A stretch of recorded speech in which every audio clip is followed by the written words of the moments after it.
All right. The question is, do athletes get a certain amount of money a month out of a scholarship? And the answer is yes and no. How I was on scholarship, they covered my tuition, which is all my classes and all that, all the labs and all that. They covered my room and board. I mean, the dorms, or once I moved off of campus, they covered most of that.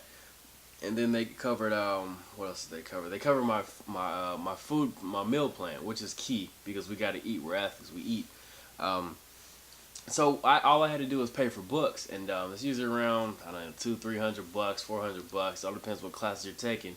You don't really need to buy all your books, but that's, if your study habits might be different than mine. But so how it is if you don't take all of your, because you have to take a minimum of 12 credits. You're covered up to 15 credits, which is usually around, $700 more than 15 credits.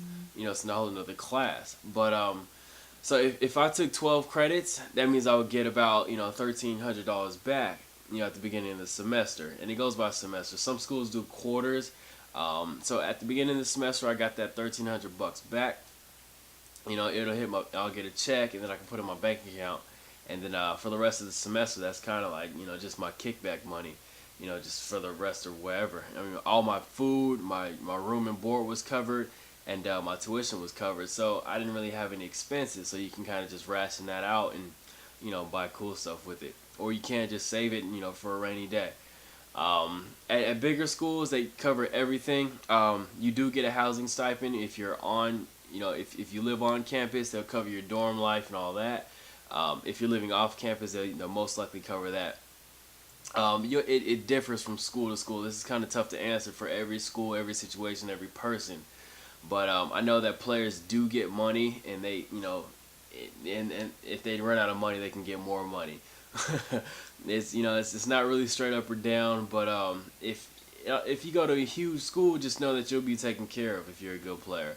But if you go to a smaller school, you might want to talk to some people, talk to some players who've been there before.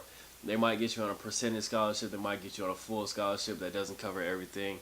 They might get you on like a, if you're from out of state, they might miss getting the out of state, fees taken care of and all that other stuff. So you'll want to see who's been there before, that's done it, talk to them about it, or even just call up there and ask them what they're, if they're gonna, if you're already committed to go to the school or you're gonna attend the school in the fall, figure out how they do it. Or if you're being recruited by the school, ask them about it. They'll be happy to tell you about it. So it differs from school to school, person to person, athlete to athlete, program to program. But just know that you will be taken care of financially. That's the only reason why we go to their schools, because we get it paid for.